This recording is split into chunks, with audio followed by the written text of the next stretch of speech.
والسلام على سيد الأنبياء وأشرف المرسلين أما بعد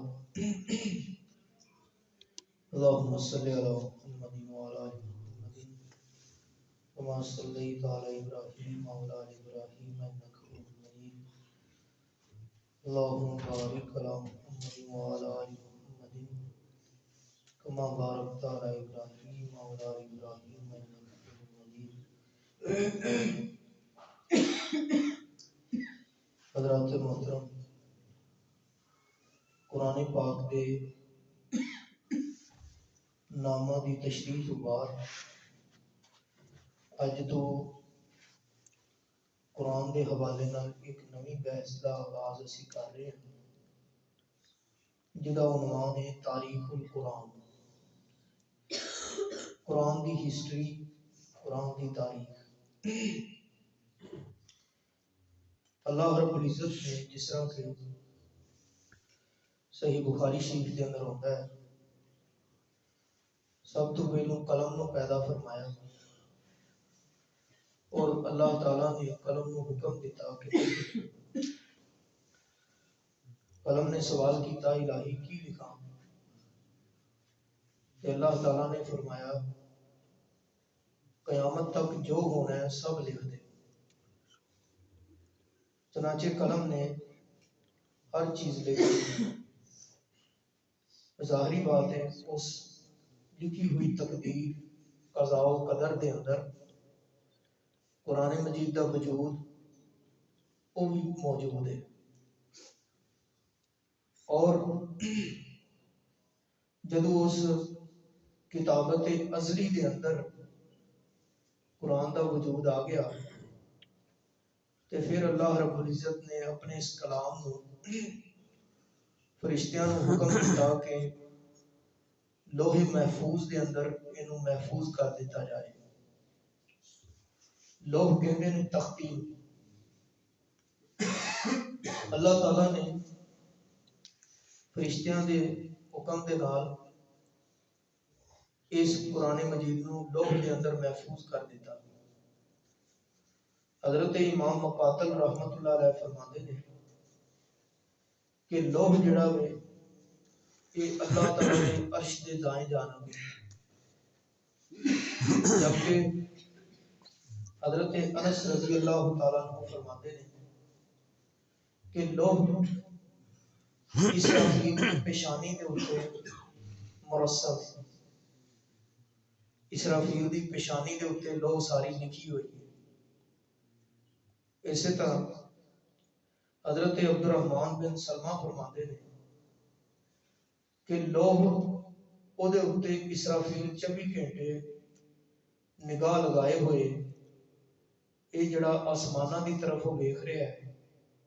ہاتھ دے اندر او دے او ناقوس ہے جدے اندر انہیں او اسرافیل پھونکنا ہے، سور پھونکنا ہے، اور او دی نگاہ جڑی ہے ہمیشہ لوح دے اوپر لگی ہے، لیکن اللہ دے حکم تو بغیر وہ لوح ویکھ نہیں سکتا، صرف اشارے دا طلبگار ہے کہ کدوں اس لوح دے اوپر لکھیا ہویا اس جگہ تے پہنچے جس جگہ تے پھر اللہ نے لکھیا ہے کہ یہ کائنات ساری تباہ کر دیتی جائے گی،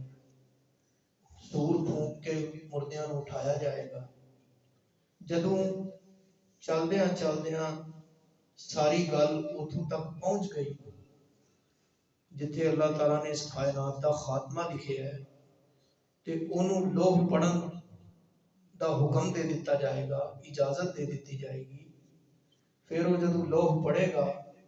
تے اسی ویلے اس ناقوس دے اندر پھونک مار دے گا تے فرشتے جڑے نے وہ مردے جڑے نے وہ اٹھ کھلون گے تے جڑے جیوندے نے وہ مر جان گے۔ یہ حضرت عبد الرحمن بن سلمہ فرماتے ہیں۔ حضرت عبداللہ بن عباس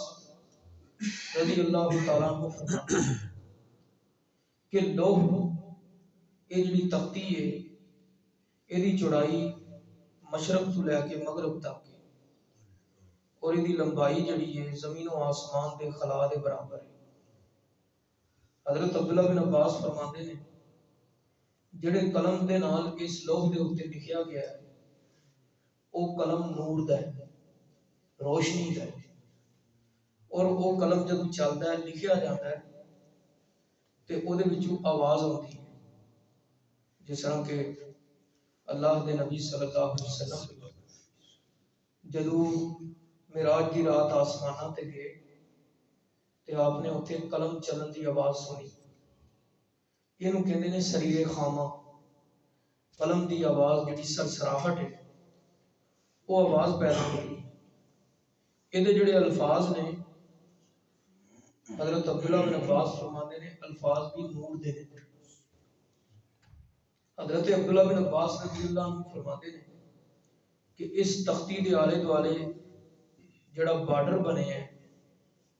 وہ اللہ رب العزت نے یاقوت دے نال بنایا ہے،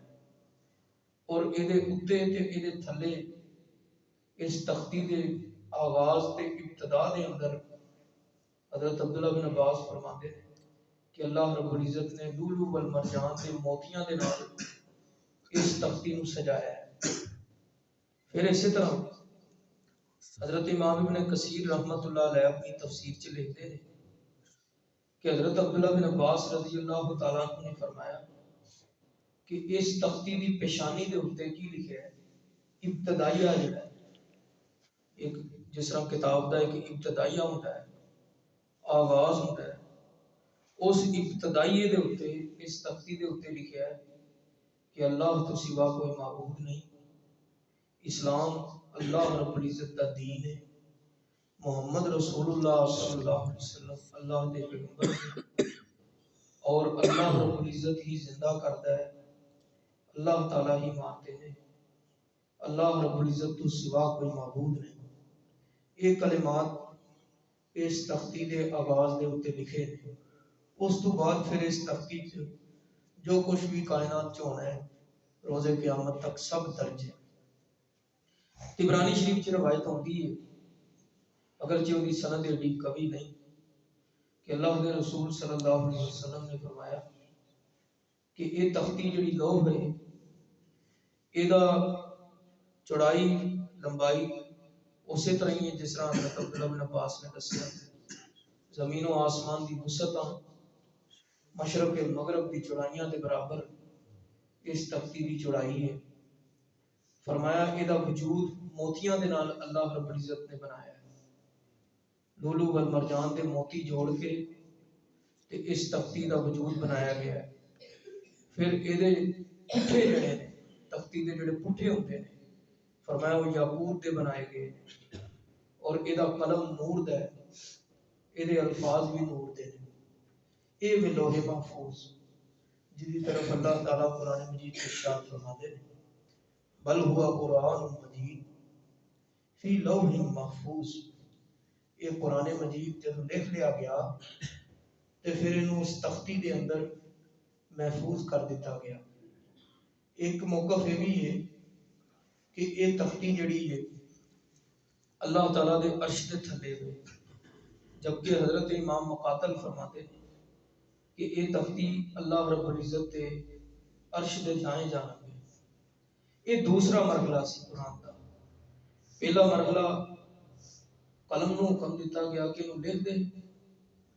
دوسرا مرحلہ کہ اللہ تعالیٰ نے فرشتیاں پھر اس تختی دے اندر اس قرآن نو محفوظ کرن دا حکم دے دیتا. قرآن دا تیسرا مرحلہ پھر حضرت عبداللہ بن عباس رضی اللہ تعالیٰ عنہ فرماتے ہیں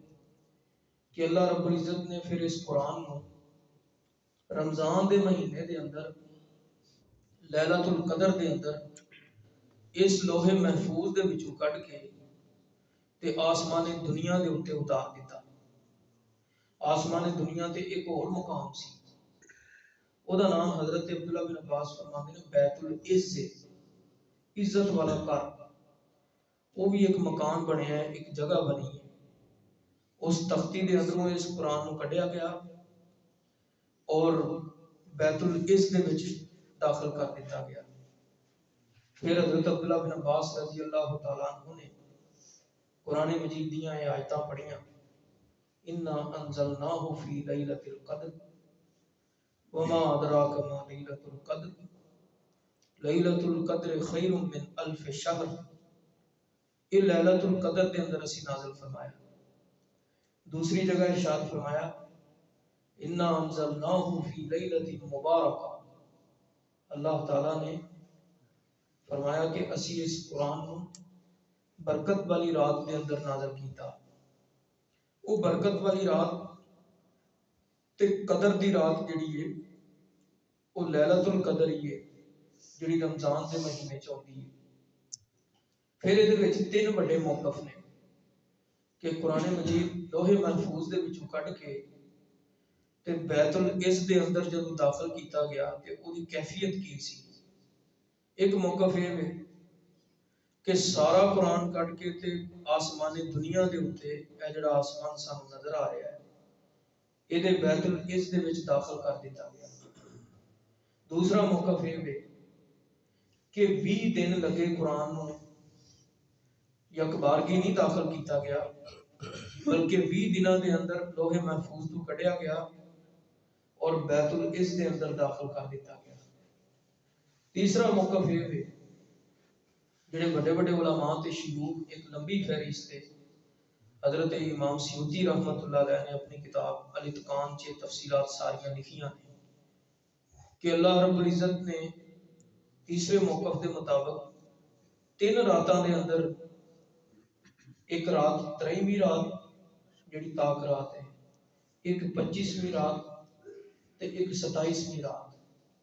انہاں تیناں راتاں دے اندر اللہ جل شانہ نے فرشتیاں نو تھوڑا تھوڑا کر کے قرآن لوہے محفوظ دے وچوں کڈوا کے تے بیت العز دے اندر داخل فرما دیتا۔ دوسرا جڑا موقف سی وہ دے مطابق یہ بھی علماء نے لکھیا ہے کہ 20 متبرکین بابرکت فرشتے جڑے سن انہاں دی اللہ رب العزت نے ڈیوٹی لگائی، ذمہ داری لگائی اور او لوہے محفوظ دے پہرے دار سن۔ انہاں پہرے داراں نے اس قرآن نو 20 دنوں دے اندر انہاں پہرے داراں نو لکھوایا جڑے بیت العز دے اوتے موجود سن۔ اس عزت والے گھر دے جڑے پہرے دار سن انہاں نو اللہ تعالیٰ نے حکم دیتا کہ اے لوہے محفوظ دے پہرے داراں کو یہ قرآن سارا لکھ لو، تے پھر انہاں نو 20 دن لگے۔ ساری بحث دا خلاصہ کلام یہ ہے کہ اللہ رب العزت دے لکھوان تو لے کے تے اس آسمان دنیا تک قرآن نو 3 مرحلے گزرے نے۔ قلم دا لکھنا، لوہے محفوظ دے وچ محفوظ ہونا، اور اس تو بعد رمضان دے مہینے دے آخری عشرے دے اندر تاک راتاں دے درمیان اس قرآن مجید دا